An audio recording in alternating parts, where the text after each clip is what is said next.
반갑습니다. 한국사의 해설의 품격사학도 해fun사입니다. 자, 이번에 다룰 테마는 고려의 경제, 사회, 문화 1입니다.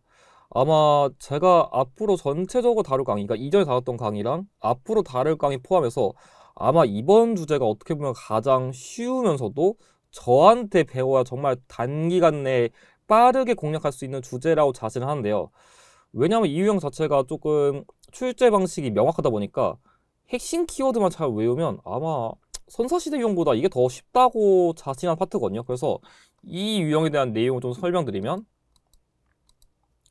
일단은 이 시기의 경우는 고려시대 전체입니다. 뭐 경제나 사회 같은 게 뭐 특정 범위 국한한 건 아니기 때문에 당연히 전체적인 범위를 다뤄야 되고요. 중요도의 경우에는 100% 출제라고 적어놨는데, 사실 다른 파트보다 여기에 나와 있는 이 경제 파트가 거의 매 회차 나온다 보시면 되거든요. 그래서 이 경제 파트 때문에 이번 테마에서는 얘만 잘 공략하더라도 사실상 이번 주제 반은 먹고 들어간다. 그리고 절대로 틀리면 안 되는 유형이다 라고 말씀드릴 수 있을 것 같아요. 그래서 이 유형 같은 경우에는 빈출 키워드를 중심으로 반복 출제되기 때문에 출제 방식만 이해하면 쉽게 공략이 가능하지만, 다만 기록 유사한 파트의 한정에서는 조금 용어가 어려울 수 있기 때문에 이 점만 여러분들이 좀 주의하시면 될 것 같습니다. 자, 그래서 이 주제 같은 경우에는 앞서 말했듯이 고려시대 경제 상황 사례를 파악하는 게 중요하고요.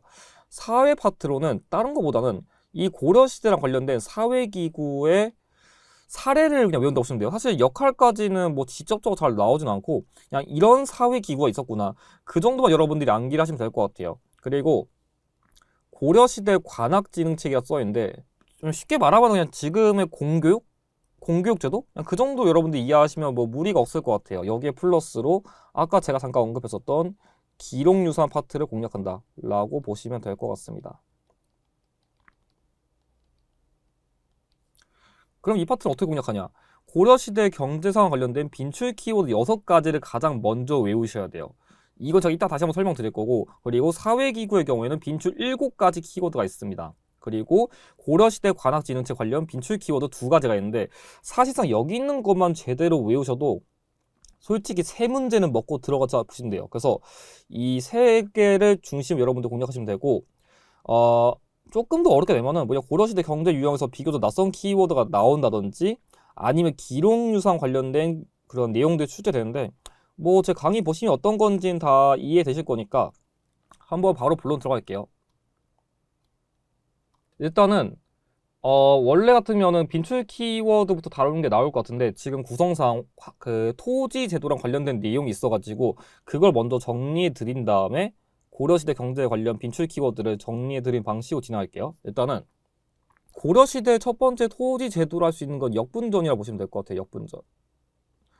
자, 이 역분전이란 건 제가 저번에 8강 때쯤에 잠시 다뤘던 내용인데, 이 고려를 건국하는 데 기여한 공신들에게 이 후삼국 통일에 얼마나 기여했는지, 그리고 인품이라 해가지고, 사실 인품은 사람의 뭐 품성? 이런 걸 말하는 건데, 사실 뭐 사람의 품성을 어떻게 객관적으로 파악하겠어요? 당연히 주관적이지. 그러니까 제가 나쁜 놈인지 착한 놈인지 그걸 어떻게 알아요? 그러니까 말이 인품이지, 조금 더 쉽게 말하면 야, 니 나랑 조금 더 친하니까 내가 조금 더 서비스 줄게, 이모의 정이야, 약간 이런 것처럼 좀 지 측근한테 더 준다? 그냥 그런 느낌으로 이해하시면 될 것 같아요. 아무튼 왕건 때는 아무래도 이 호족을 기반으로 이렇게 국가를 건국했기 때문에 조금 이 국가의 건국에 기여한 그런 사람들에게 그 공이랑 좀 친한 거 기준으로 토지 지급했다 라고 보시면 될 것 같아요. 근데 이 나라를 건국했다는 것만 가지고 뭐 영원히 몇백 년, 몇천 년 챙겨줄 수 없다 보니까 나중 갈수록 이 호족들도 점차 이제 니네도 이래 하면서 관리 체제로 편입하면서 약간 이제 토지를 지급할 필요성을 느꼈었거든요. 그래가지고 이 경종 때에 이르러서 처음으로 시정전시과라는 토지 제도를 실시했어요. 그러니까 시정이란 말은 뭐 말 그대로 진짜 처음 제정한 토지 제도, 처음 제정한 그런 걸 보시면 되는데, 전현직 관리의 관품과 인품을 기준으로 수도권을 지급한다 써 있거든요. 이게 뭐냐면, 전직 관리란 거는 뭐 지금으로 치면 국민연금 그런 느낌이라 보시면 돼요. 그래가지고 관리를 은퇴한 사람에게도 토지를 지급하고 현재 일하는 사람에게도 토지를 지급하는 건데 여러분들이 조금 이해를 하셔야 되는 게 이때 당시에는 당연히 뭐 지금 공무원도 뭐 1급 공무원부터 9급 공무원까지 있으니까 그런 등급을 기준으로 뭐 누구 1급 공무원일수록 월급 많이 주고 뭐 9급 공무원일수록 월급 낮게 주고 뭐 이런 게 있을 것 같지만 그렇다고 무작정 관리의 그런 관품만 기준으로 이렇게 토지를 갑자기 막 지급해버리면은 반발이 일어날 수 있기 때문에 야 그래도 내가 아직 관리 뭐 체제 하긴 했었지만 그래 조금 더 내가 친한 사람한테 조금 더 줄게 이러면서 나름의 그런 반발을 무마했다 정도로 여러분들이 이해하시면 될 것 같아요. 그래서 이 전시과의 경우에는 크게 전지와 시지를 기준으로 토지를 지급했는데 전지라는 거는 말 그대로 저번에 제가 통일신라 경제점 다뤘을 때 언급했던 수조권이 있는 땅, 그러니까 내 땅에 있는 건 내가 가져가는 그런 권리를 부여한 땅이고요. 시지란 거는 땔감을 얻는 땅이에요. 이 시자가 섭시자거든요. 그러니까 말 그대로 땔감을 얻을 수 있는 땅을 별도로 지급했다. 그래서 만약에 한능검에서 전지와 시지라는 개념이 언급되면은 아 전시과를 다룬 거구나 라고 이해하시면 될 것 같습니다. 이후에 성종 때는 건원중보라 해가지고 우리나라 최초의 화폐를 발행했어요. 그러니까 기존까지만 하더라도 그 중국의 화폐가 좀 전래되고 그런 게 있었는데 우리나라에서 최초 화폐가 뭐냐라고 언급하면은 고려 성종 때 만든 건원중보라 보시면 돼요. 기존에는 약간 물물교환했었는데 이제는 그 특정 물건에 대한 가치를 화폐로 이게 정하기 위한 그런 걸 만든 거지만 이때 당시만 하더라도 화폐의 사용성이 굳이 필요한가? 라는 얘기가 많이 있어가지고 그렇게 유통되지는 못했어요. 사실 화폐가 진짜 본격적으로 유통 많이 된 거는 조선시대 후기쯤은 가야 되기 때문에 그냥 고려시대 화폐는 그냥 나름대로 만들어 보려는 시도는 있었구나. 그냥 그 정도로만 이해하셔도 무리는 없을 것 같습니다. 자, 이후에 목종 때 이르러서는 개정전시과라 해서 좀 전시과를 바꿨는데 차이점을 볼게요. 뭐냐면 이제 관품만을 기준으로 수조권을 지급하는 겁니다. 이제 관리 체제가 조금 더 익숙해지니까 굳이 친한 사람이라고 더 보너스 챙겨주고 그럴 필요가 있을까?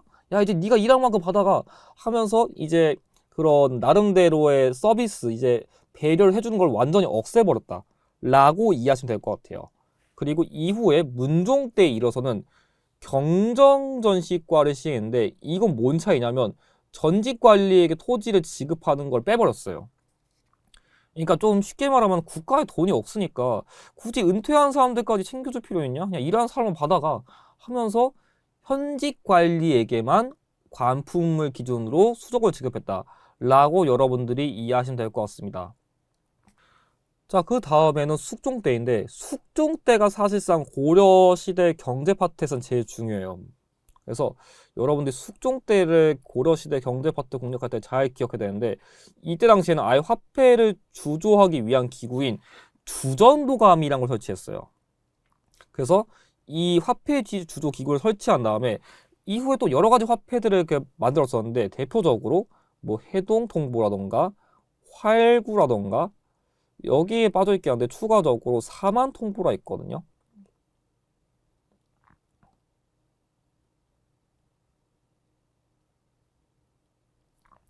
사실 사만통보까지는 그렇게 잘 나오진 않는데 해동통보랑 활구는 반드시 외우셔야 돼요. 특히 기출에서는 이 활구를 은병이라 언급하기도 해요. 이 시기에 실제로 한반도의 지형을 본따 가지고 진짜 은병으로 만든 거여 가지고 활구랑 은병은 사실상 같은 용어라 보셔도 됩니다. 근데 기출에서는 활구를 안 나오고 은병이라 언급하는 적도 많았던 것 같아요.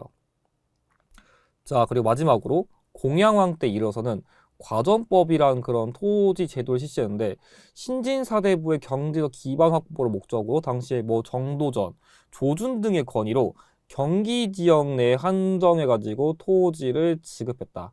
그래서 고려시대 토지제도 흐름은 역분전, 그리고 시정전식과 개정전식과 경정전식과 그리고 고려 말에 과전법을 시행해가지고 이 과전법의 경우에는 나중에 조선시대 전기까지는 이어졌다라고 이해하시면 될 것 같습니다. 자, 그래서 경제유형 관련된 키워드는 조금 다 다뤄봤는데 여기에 조금만 더 플러스 해보면은 왼쪽 아래를 보시면은 고려 강제 관련해가지고 이때 당시에도 국제 무역항이 있었거든요. 개경 근처에 있었던 예성강 인근에 위치했던 병난도라는 국제 무역항이 있었어요. 그래가지고 여러분들이 고려시대 경제 유형 빈출 키워드를 좀 알고 싶다면 이 6가지 키워드를 먼저 외우세요. 뭐냐면 첫 번째, 건원중보, 해동통보, 활구, 그리고 예성강의 병난도, 여기에 플러스로 시장감독기구인 경시서까지 외우시면 됩니다.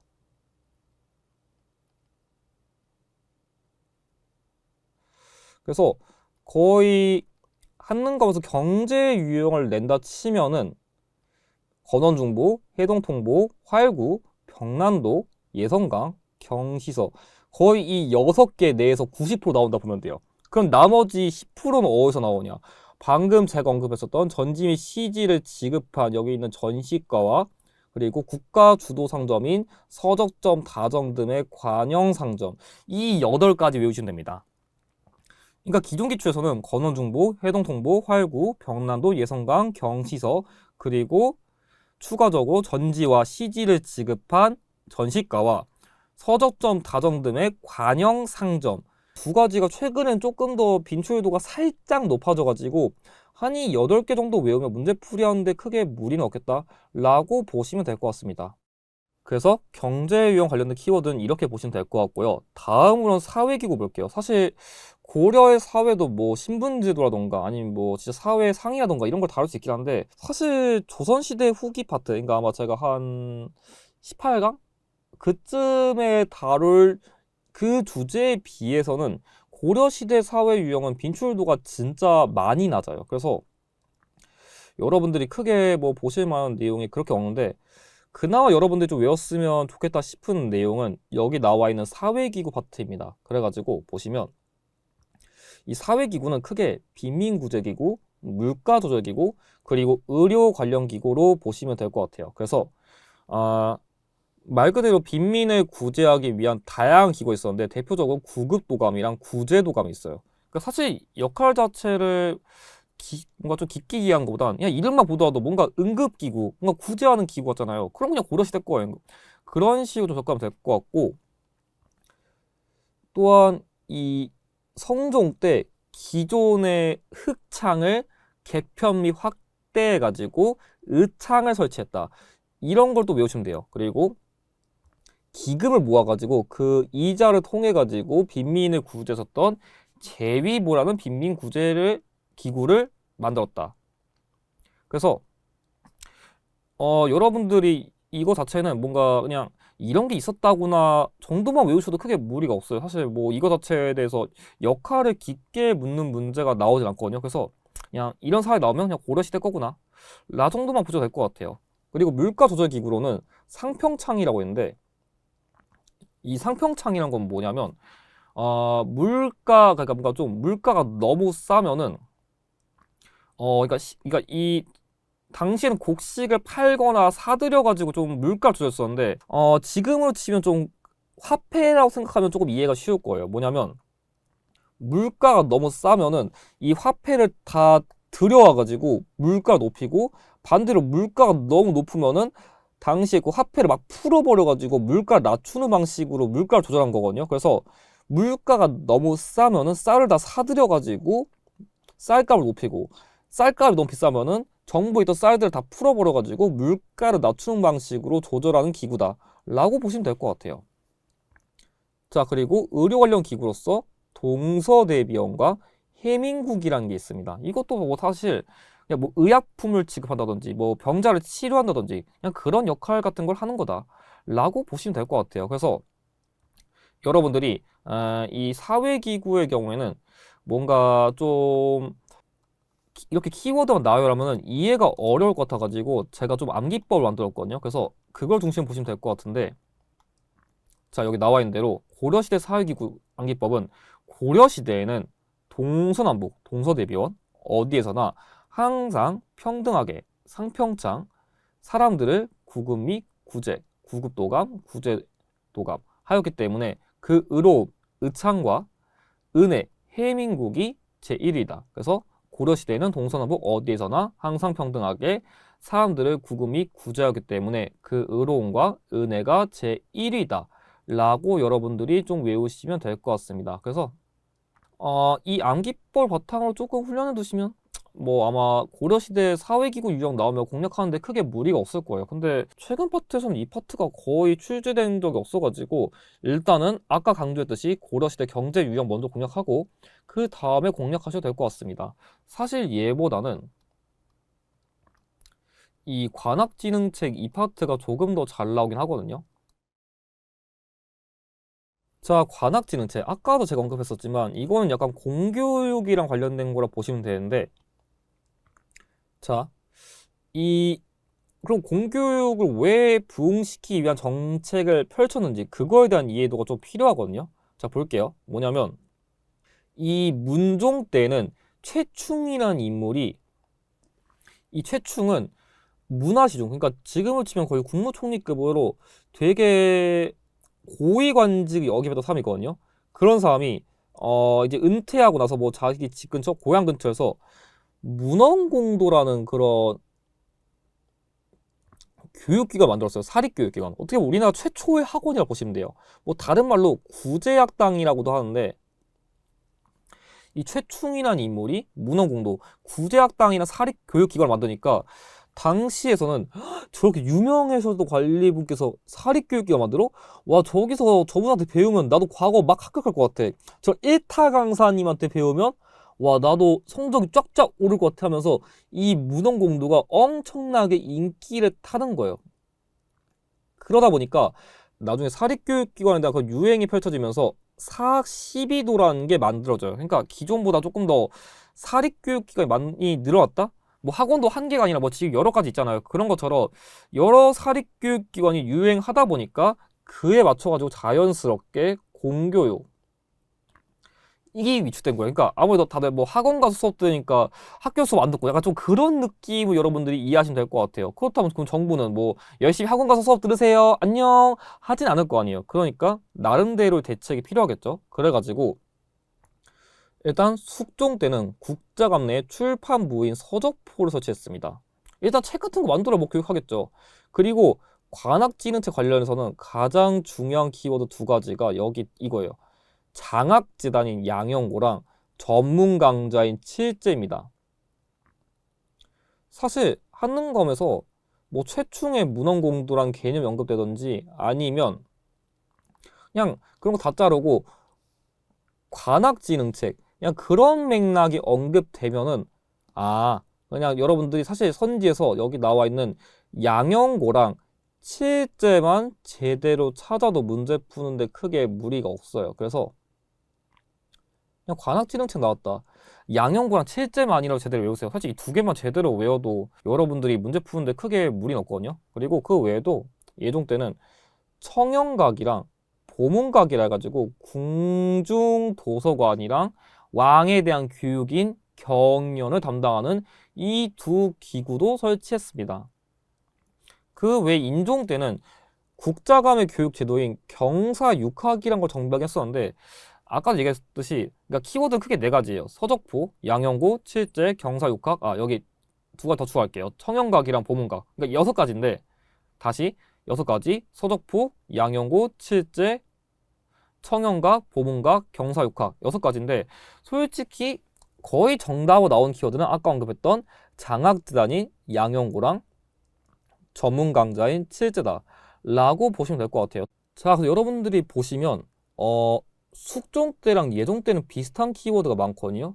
왜냐면 뭔가 화폐 키워드 갑자기 나오고 지난 강의 때 숙종 때는 별문화 창설해가지고 예종 때 여진을 정벌하고 동북구서 축조했다. 그리고 숙종 때는 서적포를 설치하고 예종 때는 양형고 설치, 칠제 개설 이런 게 겹치다 보니까 만약에 숙종과 예종 관련된 왕업적 문제를 내면 되게 헷갈리기 쉽거든요. 그래서 여러분들이 이 두 왕 관련된 키워드가 상당히 혼동하기 쉽기 때문에 좀 그런 점을 주의하시면 될 것 같습니다.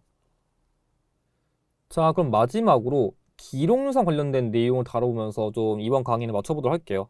아마 이번 강의에선 이게 제일 어렵기 때문에 여기에는 조금 집중을 잘 해주셨으면 좋겠습니다.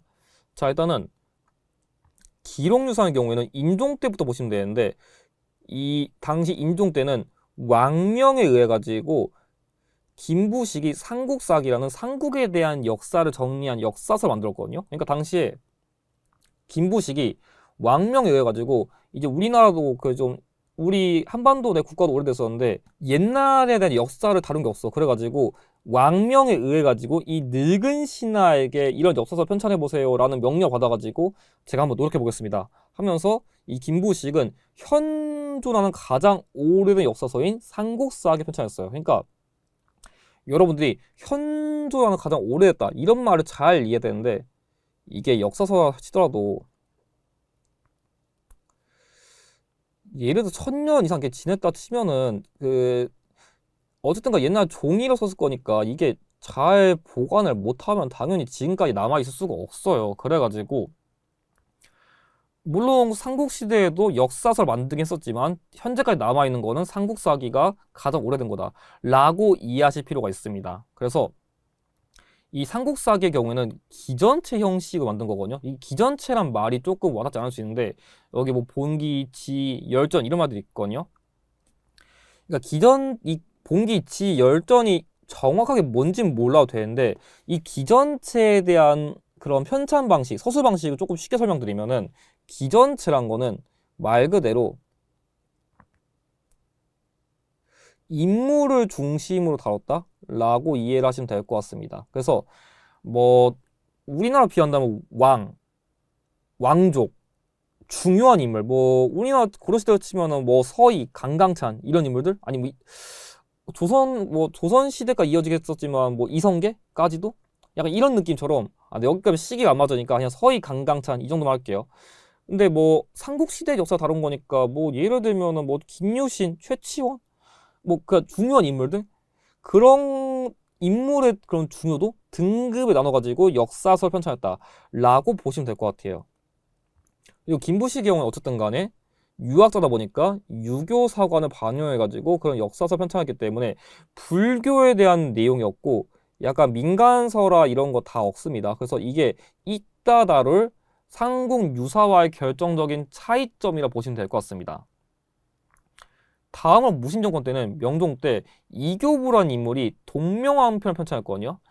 이 동명왕편은 말 그대로 상강 때 다뤘었던 동명성왕에 대한 이야기 다룬 거예요. 그래서 이 이교부는 고구려 계승 의식에 되게 강조했었거든요. 그래서 뭐 구삼국사라는 역사서 보더니만 와 이 고구려 이야기 개쩌는데 와 이 동명성왕 이야기 진짜 나는 왜 옛날 사람들이 고구려를 그렇게까지 좋아하는지 그러니까 주변 사람들이 왜 고구려를 그렇게 찬양하지? 이해를 못했었는데 와 읽어보니까 겁나 대단하신 분이네 하면서 이 고구려에 대한 계승의식을 좀 많이 반영한 게 동명한 편이에요. 특히 여기 서사시 형식이라 했는데 이 서사시란 거는 약간 인물이나 뭔가 국가 같은 걸 찬양하는 거거든요. 그래서 뭔가 대단하구나, 여또다, 로구나 약간 이런 식으로 특정 국가나 뭐 인물을 찬양하는 그런 형식이 반영됐다 라고 보시면 될 것 같습니다. 다음으로 고종 때는 대장도감에서 부처님의 힘으로 몽골의 침략을 방어하기 염원하면서 팔만대정경이라는 그 불교 경전을 만들었었거든요. 참고로 여기 이 팔만대장경은 해인사에 있는 장경판전에 보관되어 있고요. 사실 뭐 해인사 자체라 표현할 수 있겠지만 정확하게는 해인사 장경판전이라 쓰는 게 맞습니다. 그래서 해인사 장경판전에 이게 보관되어 있고요. 그러니까 그냥 이 불교 경전을 보관하는 그냥 그런 장소다라고 보시면 될 것 같아요. 그래서 진앙강에 다뤘었던 그 부처님의 힘으로 거란의 그런 침략을 방어를 염원했던 건 초주대장경인데 현재까지 잘 보관되어 있는 건 팔만대장경이거든요. 실제로 말 그대로 진짜 뭐 8만 개수도 엄청난데 보관의 우수성이 정말로 뛰어났기 때문에 이 팔만대장경은 세계 기록유산으로도 등재가 되었습니다. 다음으로 원간섭기 때는 약간 우리나라 민족의 자족성을 확보하겠다는 목적하에서 그런 역사서들을 좀 많이 만들어졌었는데 대표적으로 삼국유사랑 제왕웅기가 있습니다. 일단 삼국유사의 경우에는 앞서 말한 삼국사기랑 또 차이가 있는 게 김부식의 경우에는 관리였거든요. 근데 여기 나와 있는 이련은 승려예요. 그러니까 승려가 개인적으로 삼국시대에 대한 역사서를 편찬한 거거든요. 그래서 지금 삼국시대에 대한 역사를 연구할 때 가장 많이 쓰는 역사서 두 개는 삼국사기랑 삼국유사가 대표적입니다. 일단 이 삼국유사의 차이점은 고조선에 대한 역사를 서술했던 특징이 있어요. 삼국사기는 고조선 역사인데 삼국유사에는 있습니다.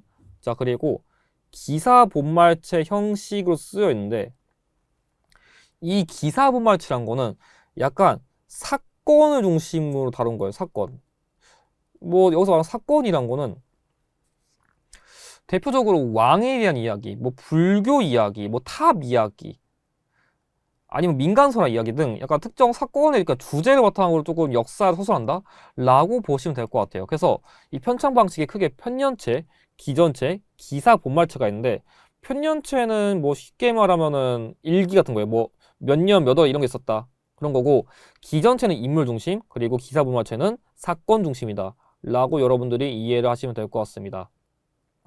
그리고 아까 말했듯이 이련은 승려이기 때문에 일단은 불교사에 대한 내용을 당연히 많이 쓸만 했고요. 그리고 약간 김보식 경우는 유학자다 보니까 소위 뭐 귀신 신날 까먹은 소리, 그러니까 민간서 이런 거 다 안 썼는데 이련의 경우에는 좀 그런 거에 대해서는 조금 더 비교적 자유로운 입장을 보였어가지고 그거에 대한 내용도 좀 많이 수록했습니다. 그래서 대표적으로 그거랑 관련된 내용이 기이편이다. 그래서 만약 기이편이 언급되면은 삼국유사 다른 거다 라고 보시면 될 것 같아요.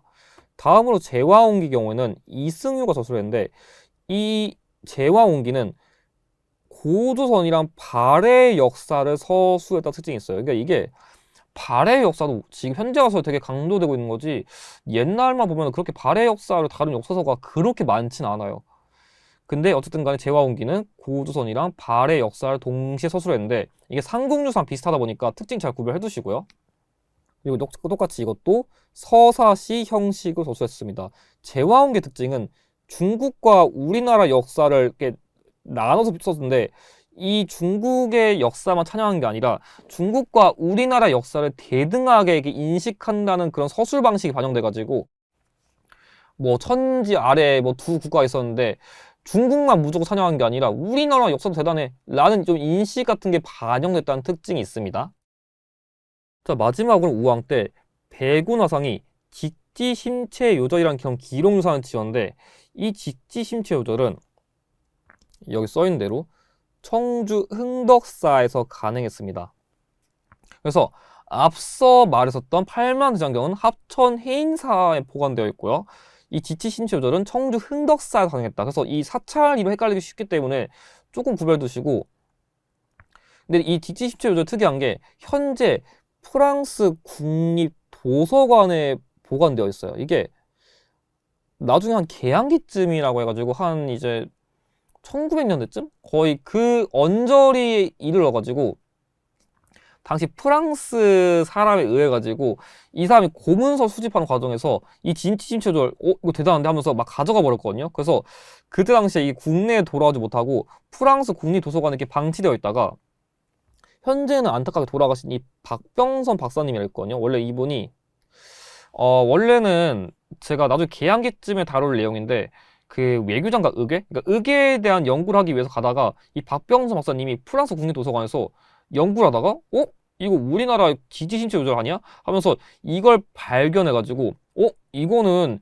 현존하는 가장 오래된 금속 활자야. 그래서 이게 여러분들이 그 삼국시대 다뤘던 무구정광 대다란이경이랑 이게 헷갈리기 쉬운데 무구정광 대다란이경은 현존한 가장 오래된 목판인쇄물이고 이 직지심체요절은 현존하는 가장 오래된 금속 활자거든요. 이 차이점 외워두시고 아무튼 간에 이 가치를 중요성을 인식해가지고 이건 어떻게 해도 국내로 돌려놔야 됩니다. 이래서 나름대로 그 중요성을 많이 알리는데 기여하신 인물이에요. 그래서 만약에 기초에서 고 박병선 박사님 나오면 직지심체요절 다룬 거다 라고 보시면 되고 실제로 이건 그만큼 가장 오래된 금속 활자라는 그런 가치를 인정받아가지고 세계 기록유산으로 등재가 되었습니다. 그래서 우리나라 기록유산 중에서 정말 이것도 가치가 높은 건데 아직까지 안타깝게 전래되지는 못했다 라고 여러분들이 이해를 하시면 될 것 같습니다. 자, 그럼 이것으로 고려시대 경제, 사회, 문화에 대한 내용 마쳤고, 다음 강의에서는 고려시대 문화 투, 뭐 탑, 불상, 건축물, 뭐 기타 문화 유산을 다루면서 고려시대 파트는 마치도록 하겠습니다. 영상의 내용이 도움이 됐었다면 좋아요와 구독을 부탁드립니다. 감사합니다.